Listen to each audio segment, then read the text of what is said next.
Hello friends, हम आज का द इंडियन एक्सप्रेस डिस्कस कर रहे हैं। तो यहाँ पर फर्स्ट न्यूज़ है, जो स्टॉक प्राइसेस है गवर्नमेंट ओन्ड कंपनीज और बैंक्स के शेयर्स के, वो बहुत ज़्यादा कम दामों में बिक रहे हैं। और जो वो ट्रेडिंग हो रही है उनकी शार्पली, वो बिलो द पीक वैल्यू हो रही है ऑफ द रिसेंट ईयर्स। तो लो वैल्यूएशन गवर्नमेंट के लिए कंसर्न हो सकता है, क्योंकि गवर्नमेंट के लिए हैवी डिसइन्वेस्टमेंट लाइनअप था, लेकिन जब उनके शेयर्स इतने कम दामों में बिक रहे हैं तो शायद ही गवर्नमेंट डिसइन्वेस्ट कर पाए। तो जो गवर्नमेंट ने सोचा था कि वो डिसइन्वेस्टमेंट के थ्रू रेवेन्यू जनरेट करेगी, तो वो शायद ही हो पाए। तो ये बात है। जो निफ्टी का centre public sector enterprises index है, वो भी 46% डाउन हो गया है, जो कि पीक था उसका 2795, जो कि रिकॉर्ड किया था उसने 2018 में, रिकॉर्डेड पीक था। उससे बहुत ही ज़्यादा डाउन चल रहा है, जो कि 46% डाउन है। अब हम नेक्स्ट न्यूज़ पर चलते हैं। उत्तराखंड का एक यूनिक ब्रिज है जो कि रेप्टाइल्स को हेल्प करेगा किसी क्रॉस बिजी जंगल रोड। तो ये उत्तराखंड ने ब्रिज बनाया है, बेम्बू, जूट, ग्रासेस, इन सब से बिल्ड किया गया है across the 2 lane Kaladhungi Nainital highway by local contractor. तो आप इस पिक्चर में भी देख सकते हैं ब्रिज कैसा बना हुआ है। अभी क्या होता था, ये जो रेप्टाइल्स हैं जब भी रोड क्रॉस करते थे तो ये क्रश हो जाते थे व्हीकल्स के द्वारा, तो उसके लिए ब्रिज बनाया गया ताकि ये सेफ पैसेज के थ्रू आराम से इधर उधर जा सकें। अब नेक्स्ट न्यूज़ पर चलते हैं कि नेक्स्ट न्यूज़ किसके बारे में। यहाँ पर तो कुछ नहीं है। यहाँ पर है एक, यहाँ पे गॉडेस अन्नपूर्णा है। हाँ, तो गॉडेस अन्नपूर्णा जो कि स्टोलन हो गया था from the temple in Varanasi in 1913, तो अब वो वापस आ रही है, वापस है इंडिया में। तो स्टैचू वो smuggled out of the country हो गया था, तो वो कनाडा में है, तो कनाडा से उसे वापस लाया जा रहा है। Modi said goddess Annapurna has a very special relation with Kashi and bringing back the statue is a happy occasion. तो ये बस एक न्यूज़ थी यहाँ पर। और नेक्स्ट पे चलते हैं। यहाँ पर कोई ऐसा इंपॉर्टेंट फैक्ट नहीं है। अमिट pandemic fewer taking preventive HIV medicine. तो एक सर्वे किया गया था, जैसे ये आ सकता है कि पैंडेमिक के इम्पैक्ट्स क्या क्या हैं, तो आप ये सारे इम्पैक्ट्स याद रख सकते हैं कि क्या क्या इम्पैक्ट है। तो एक इम्पैक्ट ये भी है, around 80% of HIV care workers have reported a decline in preventive prescriptions for persons at risk of contracting the virus. तो ये सर्वे किया गया, तो उसमें पता चला कि जो 80% HIV केयर वर्कर्स, उनका ये कहना है कि जो प्रिवेंटिव प्रिस्क्रिप्शंस होते हैं HIV के, उनमें डिक्लाइन आ गया, मेनली ड्यू टू कोविड-19 है, जिसकी वजह से प्रिवेंटिव प्रिस्क्रिप्शंस नहीं दिए जा पा रहे हैं HIV पेशेंट्स को। The study that sought to assess barriers to HIV care access during the pandemic found that more than 1 in 3 persons among the at-risk population reported that they had either decreased or stopped taking HIV preventive medicine. तो 3 में से एक इंसान का ये कहना है कि या तो डिक्रीज हो गया या तो उसने स्टॉप कर दिया HIV प्रिवेंटिव मेडिसिन को लेना। तो ये जो स्टडी सर्वे था, इसका क्या नाम था, इम्पैक्ट ऑफ कोविड-19 on access and delivery of HIV care in Asia Pacific. तो ये न्यूज़ थी। अब हम नेक्स्ट न्यूज़ पर चलते हैं। यहाँ पे India hits out at OIC for Kashmir references. तो OIC का ये कहना है कि जो आर्टिकल 370 और आर्टिकल 35 है उसको वापस लाया जाए। तो हम OIC देख लेते हैं कि OIC क्या है। The organisation of Islamic cooperation, ये सेकंड इंटर गवर्नमेंटल ऑर्गेनाइजेशन है यूनाइटेड नेशंस के बाद, जिसमें 57 स्टेट्स हैं। इंडिया इसका मेंबर नहीं, आप याद रख सकते हैं। It is the collective voice of the Muslim world. It endeavours to safeguard and protect the interest of the Muslim world in the spirit of promoting international peace and harmony among various people of the world. ये इसका headquarters क्या है, Jeddah, Saudi Arabia में। ये कब बना था, तो एक समिट हुई थी रॉबर्ट किंगडम ऑफ मोरक्को, तब उसमें ही डिसाइड किया गया था कि हम एक ऐसी ऑर्गेनाइजेशन बनाएंगे। इंडिया इसका मेंबर नहीं रहा है, पर इंडिया को गेस्ट ऑफ ऑनर के तौर पर बुलाया गया था at 46 session of the council of foreign minister. तो वहां पर हम गए थे, तो हम इसके मेंबर नहीं है। और नेक्स्ट पर चलते हैं। ये सब 8 के पेजेस है। यहाँ पर आर्टिकल ऑनवर्ड्स एंड अपवर्ड्स की हमारी इकोनॉमी कैसे कैसे इंप्रूव कर रही है और उससे हमें क्या क्या समझ आता है इकोनॉमी को देखते हुए। तो यहाँ पे GDP डेटा है। तो अभी ये मेनली बताया गया कि मैन्युफैक्चरिंग सेक्टर के लॉसेस कम हुए हैं 91% से as compared to the first quarter, और सर्विसेज सेक्टर के भी लॉसेस रिड्यूस हुए हैं बाई 43%। इसके अलावा हम देख सकते हैं जो losses financial, real estate and professional services and the public administrative segments, तो उनके लॉसेस बढ़े हैं बाई 50%। और जो रिकवरी, जो हम इकोनॉमी की रिकवरी देख रहे हैं, जो कि पिछली बार कॉन्ट्रैक्शन -23.9% का था, तो इस बार -7 पॉइंट कुछ परसेंटेज का, I do not remember exactly. तो recovery has been led by manufacturing and also by the largest component of the service sector. तो ये जो रिकवरी हुई है मैन्युफैक्चरिंग और सर्विस सेक्टर के लिए कॉन्ट्रीब्यूट कर रहा है। एंड ऑफकोर्स GDP में जो कॉन्ट्रीब्यूशन एग्रीकल्चर सेक्टर का तो है ही, जब -23.9% था तब भी एग्रीकल्चर सेक्टर आई थिंक 3.4% से ग्रो हुआ था, और इस बार भी एग्रीकल्चर सेक्टर का 0.4% का कॉन्ट्रीब्यूशन है, जो कि GDP बढ़ा है। वैसे तो कॉन्ट्रैक्टिव हुआ है, पर as compared to other sectors तो एग्रीकल्चर सेक्टर का भी योगदान रहा है। If this trend of loss minimisation continues, India's 2021 nominal GDP will surprisingly not be lower than 2018-19 levels as was earlier expected।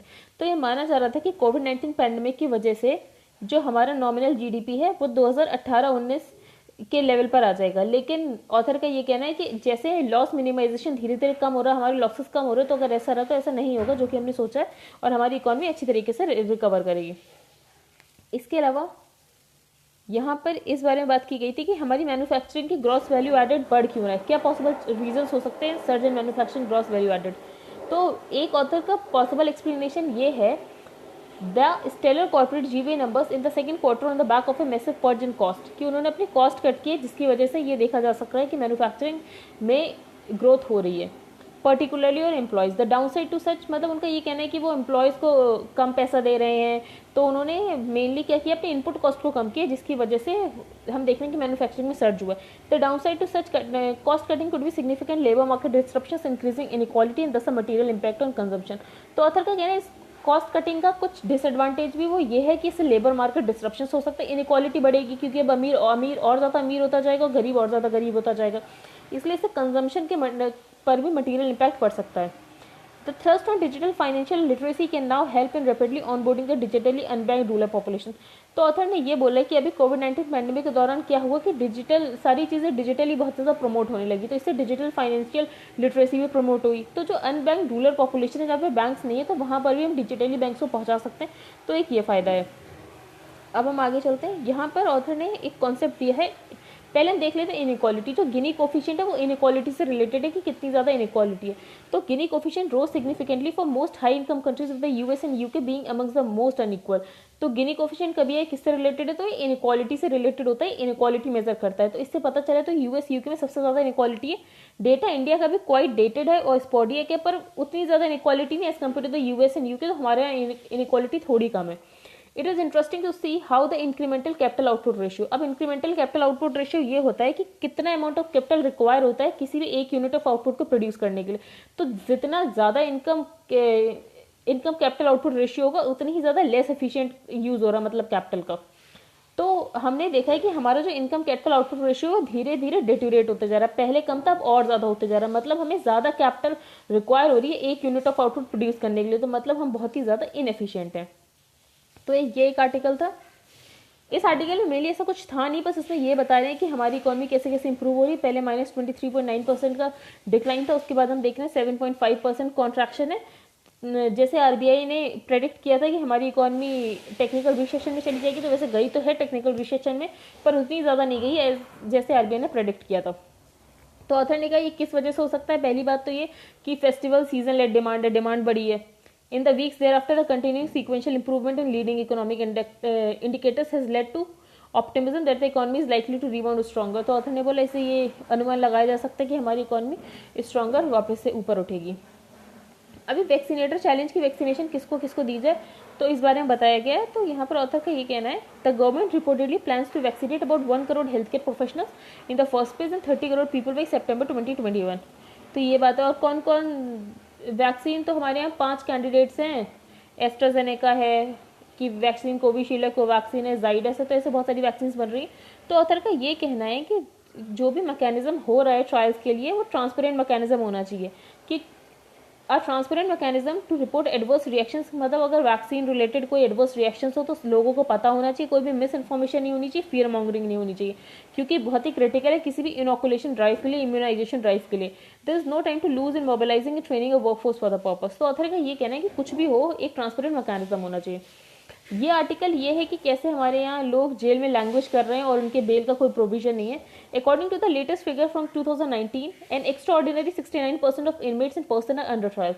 तो ऑथर का कहना है अगर हम 2019 का डेटा देखें तो 69% इनमेट्स जो प्रिजन में है वो अंडर ट्रायल्स में, मतलब वो अपनी क्राइम के लिए गिल्टी नहीं अभी साबित हुए हैं। तो इससे क्या हो रहा है, उनको हम उनकी लिबर्टी के लिए डिप्राइव कर रहे हैं। तो उनको सिर्फ जेल में इसलिए रखा जाता है कहीं वो भाग ना जाएं या फिर वो किसी एविडेंस से टेम्परिंग ना कर दें, उसे बदलने की कोशिश ना करें या फिर किसी विटनेस को प्रेशर में लाने की कोशिश ना करें।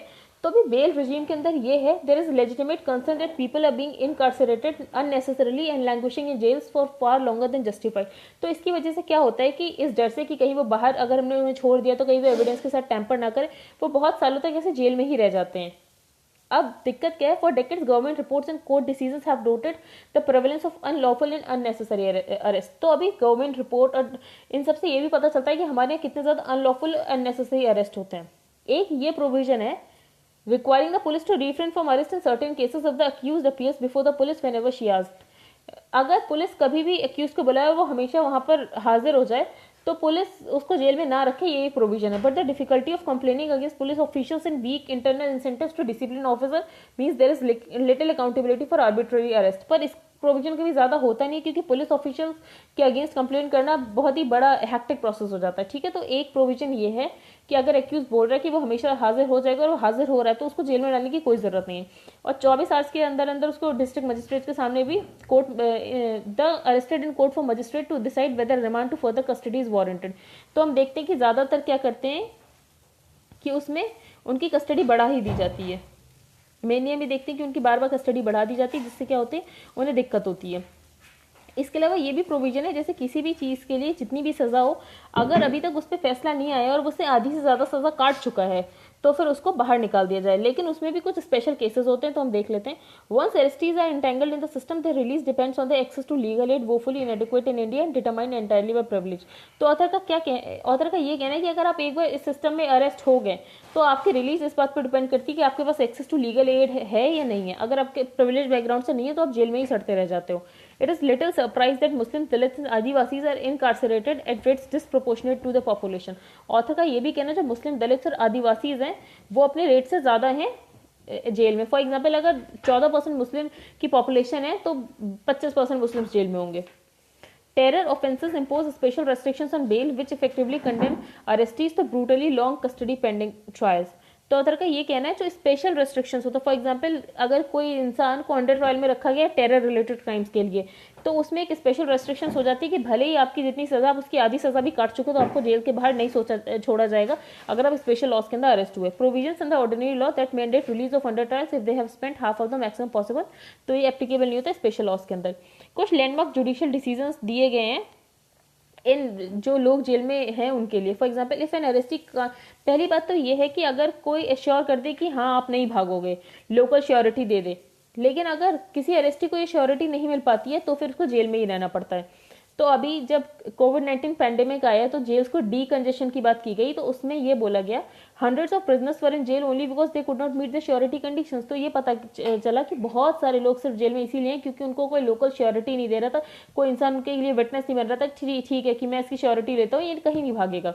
तो HC pass the one time order doing away with the surety conditions in light of the pandemic. तो हमने देखा कि हाई कोर्ट ने एक ऑर्डर पास किया था कि अभी पैंडेमिक चल रहा है तो अगर भले श्योरिटी नहीं हो कोई बात नहीं, इनको आप छोड़ दो क्योंकि डीकंजेशन करना है जेल का। इसके अलावा 1996 डिसीजन में भी Delhi high court appointed court commissioners to investigate the background of prisoners unable to afford surety and pass one time directions relaxing their bail conditions. हमने 1996 में भी देखा था, दिल्ली हाई कोर्ट ने अपॉइंट किया था कोर्ट कमिश्नर्स ये इन्वेस्टिगेट करने के लिए कि क्यों लोग श्योरिटी नहीं प्रोवाइड कर पा रहे हैं और क्या दिक्कत है उनको, और उनकी कुछ कंडीशंस रिलैक्स भी की गई थी। तो ऑथर ने बोला ये एविडेंस प्रूव देते हैं कि हाँ कि कुछ तो रिकग्निशन है of fundamental issues with bail yet refrain from systemic change. तो कुछ तो रेस्ट्रिक्शंस को रिलैक्स किया गया लेकिन अभी भी कुछ सिस्टेमिक चेंज नहीं आया और अभी भी सिस्टम वैसे ही चल रहा है कि लोग लैंग्वेज करते रहते हैं बहुत ज़्यादा सालों तक जेल में। अब हम नेक्स्ट पेज पर चलते हैं। यहाँ पर तो कोई न्यूज़ नहीं है। कंपटीशन बिल में कुछ चेंजेस लाने की बात की गई, तो अभी ये बिल ही अभी एक्ट नहीं बना है, तो हम देख लेते हैं क्या क्या चेंजेस लाने की बात की गई है। की changes in the bill include wasting of the power of the appointment of the head of the investigative arm of the competition commission of India. तो जो कॉम्पिटिशन कमीशन ऑफ इंडिया की इन्वेस्टिगेटिव आर्म है, तो जो उसका head होगा, अब उसका अपॉइंटमेंट CCI ही करेगा। पहले इसका अपॉइंटमेंट CCI नहीं करता था, पहले इसका अपॉइंटमेंट सेंटर करता था। The head of the investigative arm of the CCI, the Director General, is currently appointed by the center। तो अब ये बोल दिया गया कि इसका कौन हेड अपॉइंट करेगा, तो इसका हेड अपॉइंट अब सेंटर करेगा। और इसके अलावा और क्या चेंजेस किए गए? A new settlement and commitment mechanism to allow for quicker disposal of cases. तो जो केसेस हैं कॉम्पिटिशन कमीशन ऑफ इंडिया के पास है, उसका क्विकर डिस्पोजल हो जाए, तो उसके लिए कुछ सेटलमेंट एंड कमिटमेंट मैकेनिज्म्स लाए गए हैं। तो कुछ लोगों का कहना है कि जैसे DG को अपॉइंटमेंट करने की पोस्ट अगर रेगुलेटर के पास ही चली जाएगी, कॉम्पिटिशन कमीशन ऑफ इंडिया के पास ही चली जाएगी, तो उसकी इंडिपेंडेंस छिन जाएगी। As the power of appointment is currently with the central government, this gives the DG functional autonomy। तो इससे DG के पास फंक्शनल ऑटोनॉमी है, तो वो खत्म हो जाएगी अगर हम कॉम्पिटिशन कमीशन ऑफ इंडिया को दे देंगे। इसके लिए और क्या है, और ये मैंने जो आपको बताया कि easy quicker disposal of cases, तो उसके लिए भी सेटलमेंट और कमिटमेंट मैकेनिज्म लाया गया। तो इससे the move is expected to speed up the disposal of cases, notably cases resolve under this mechanism will not be open to appeals. लेकिन इस मैकेनिज्म के थ्रू अगर कोई भी केस सॉल्व होगा तो उसके लिए आप अपील नहीं कर सकते हो।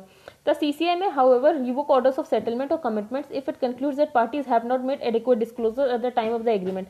पर जो CCI है वो जो भी इस सेटलमेंट के ऑर्डर्स हैं उनको रिवोक कर सकती है अगर उसे ये लगे कि जब ये डिसाइड हुआ था फैसला तब जो मटेरियल उसके बाद से काफ़ी मटेरियल चेंजेस हो चुके हैं फैक्ट्स में, या तो उस समय पार्टी ने कुछ एडिक्वेट डिस्क्लोजर नहीं किया था, तो आप अपील के लिए तो नहीं जा सकते, लेकिन हाँ वो पूरा सेटलमेंट ही रिवोक हो सकता है CCI के द्वारा अगर CCI को ये लगे कि आपने कोई बात छुपाई थी, अभी बहुत सारे कुछ चेंजेस आ गए हैं। New guidelines for cab aggregators. तो अभी कैब एग्रीगेटर्स के लिए कुछ न्यू गाइडलाइंस है, ये तो हम देख लेते हैं क्या क्या।